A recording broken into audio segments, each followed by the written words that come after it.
The scope of the alien topic is vast and ranges from the undeniable to the unbelievable. Belief doesn't have to be all or nothing, so I find it interesting to consider how much do we believe in something and why. For example, the percentage of believability I give to the flat earth theory is less than 1%. For astrology, I'm in for about 60%, and for the possibility of intelligent life from outer space, I'm in for 90+%.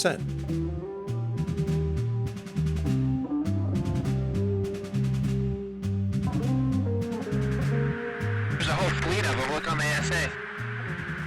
My gosh. Well, if there's look at that thing. It's rotating.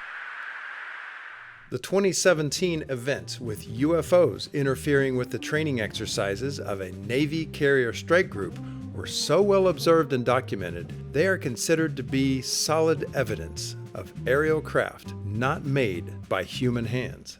However, most other claims about aliens and UFOs are a bit more challenging to critical thinkers. Therefore, in this video, we're going to get an expert's input on 8 ideas that are pretty far down the rabbit hole, so I recommend an open mind and a healthy dose of skepticism. Our expert is Richard Dolan, a hardline researcher who has written some of the definitive books on the subject and appears often in documentaries and news stories. We caught up with him at the 2019 UFO Congress and invited him to follow us.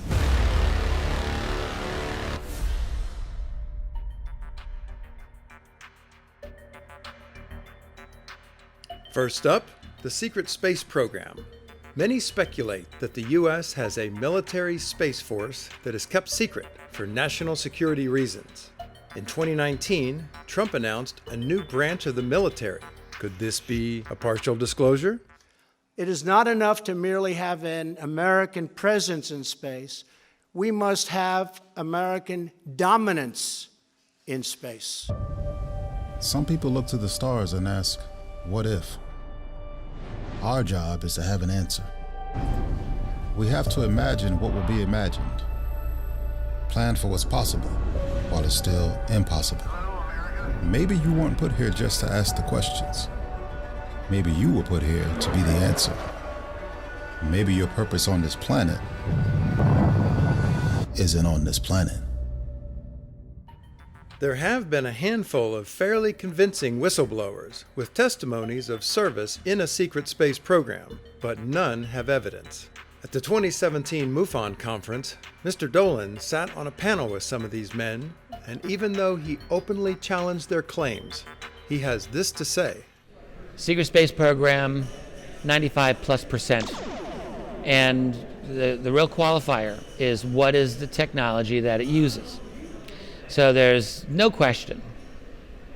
I would say actually secret space program 100% if you're looking at straight up geopolitics, that is US with Russia, China, and the rest of the nations of the world. You must, for the United States, they must dominate space as a theater of operation. It's non-negotiable for the US military. The real question we're asking is there an advanced secret space program that utilizes technology beyond what we currently envision and presumably utilizes it in some relationship to UFOs. Right. If I were to give a number for that, I would probably say 80-85%. I still think it's very likely. People as high profile as retired Canadian Minister of Defense Paul Hellyer and astronaut Edgar Mitchell have spoken openly about this possibility. The History Channel's #1 show, Ancient Aliens, covered it this way. UFO researchers have suggested that the US military has secretly built an installation on the surface of the moon to help combat an alien threat. The United States has been working for a long time in building new weapons based on the technology that they've gained. If you control one of the approaches to the Earth, it gives you an advantage that you wouldn't otherwise have. Also, it's a launching pad for anything you want to do on Earth. Moon, I'm going on a limb, 50%. I think it's possible. Other planets, 10% or less. Our government has underground bases so large they could be considered cities. Many believe there are also alien cities underground. For example, Phil Schneider gives testimony of encountering aliens when he was on a team excavating large tunnels for the military. You know, the question is, how true is the Phil Schneider story? And I've puzzled over this myself. I'd never met Phil Schneider. He died in the 90s, and in fact, I believe he was murdered. And it's that fact that makes me come back to the possibility that he was probably telling the truth. He did have a very good presentation about his experience, and he seemed truthful, and he appears to have been murdered. So my question that I ask myself is, where the hell is the truth with Phil Schneider? And the answer is, I don't know. I was involved in building another base inside of Dulce, New Mexico. We built an underground facility, a better part of 3 cubic miles hollowed out underground. The equipment kept coming up broken, so we wanted to go down and we wanted to send somebody down there to find out what was going on. In this process, I was lowered down the basket of one of these holes, and about from me to this elderly woman here in the front was sitting a 7-foot-tall alien gray, and the next thing I know, this blue beam hit me and just literally opened me up like a fish, and burnt my fingers right off of me. I would say it's at least as probable as bases on the far side of the moon. So I think there's probably an underground presence. So I'll say more than 50%. With ice melting, stories are coming out about pyramids and large abandoned structures being found in Antarctica. For example, in 2018, 2 retired Navy men gave testimony of having visited these places in Antarctica. 10% or less. Not saying it's impossible. It is possible. The problem is I've not encountered, and for all the talk that people have had about this, there's not a whole lot that there's been shown, that people have shown for it. But, you know, in the outside world, people would say that's crazy to think as high as 10%. In the UFO field, that's considered unbelievably conservative, head in the sand. Like, that's so funny.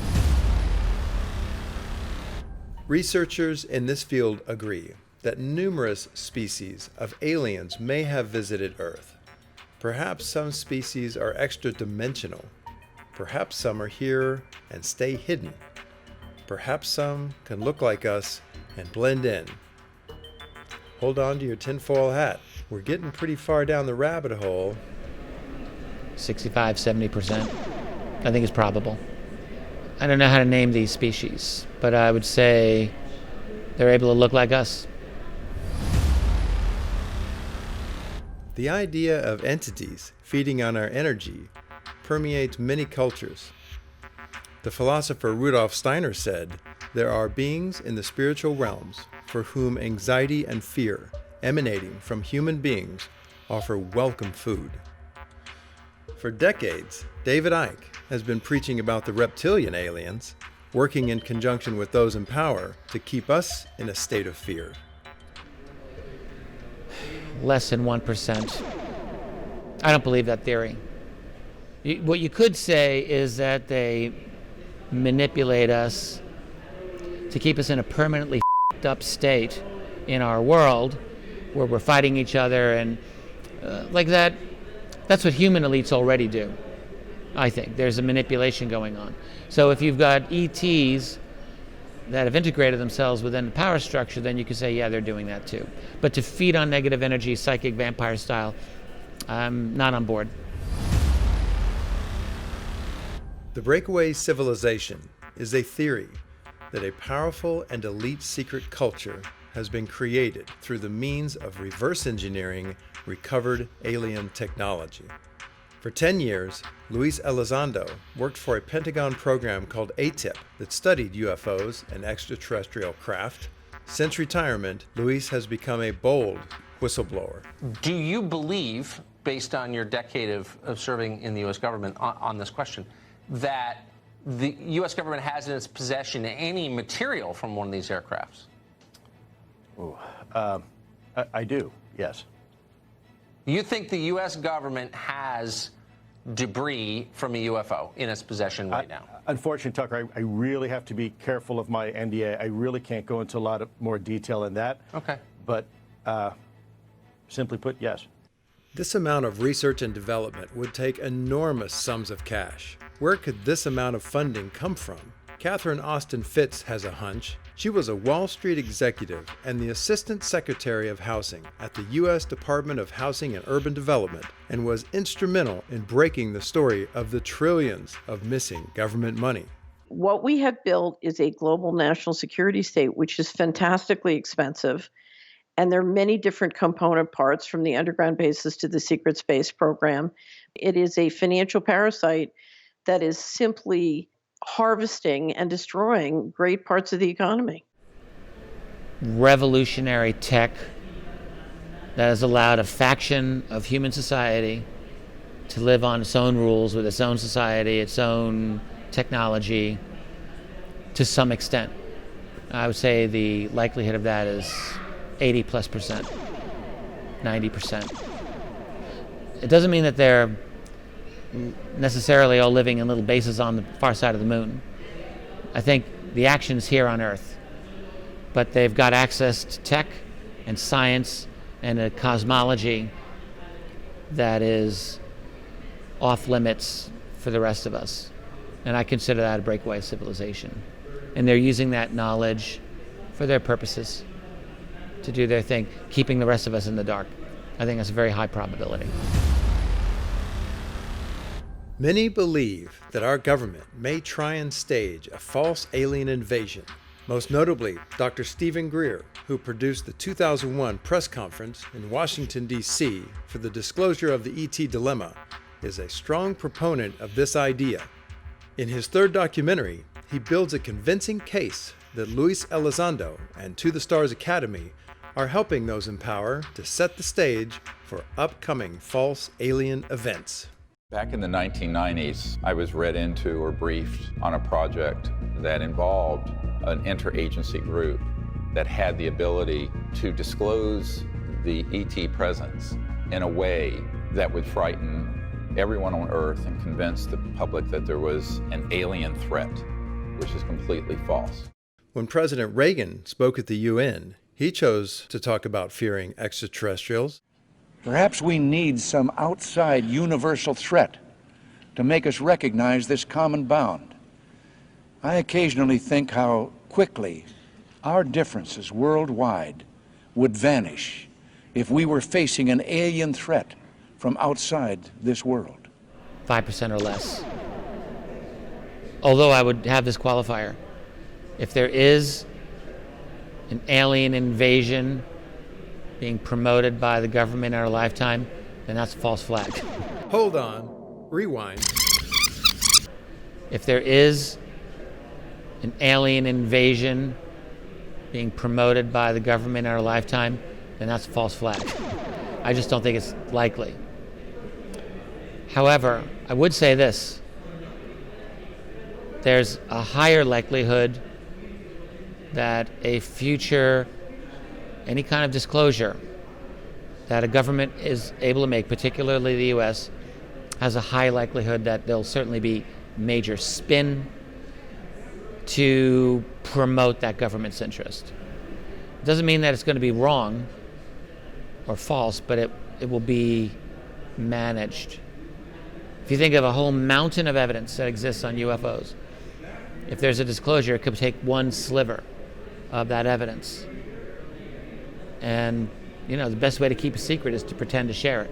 So you give up a sliver of the evidence. That's true information, but it's a very small part of the big picture. And I think that's likely. Approaching challenging ideas with a sliding scale of belief allows us to explore new territory without having to go all in. What's most important is to keep the dialogue open. We invite your percentages and reasons why in the comments below. We are in new territory. After 70 years of suppression, a more serious conversation has begun that is turning many from ridicule to reasonable inquiry. Our upcoming documentary series will present a definitive overview of the alien subject. focusing on how it influences our culture and presents us with dilemmas that have the potential to revolutionize the human condition. You can join our email list on our website and subscribe to our YouTube channel for new videos.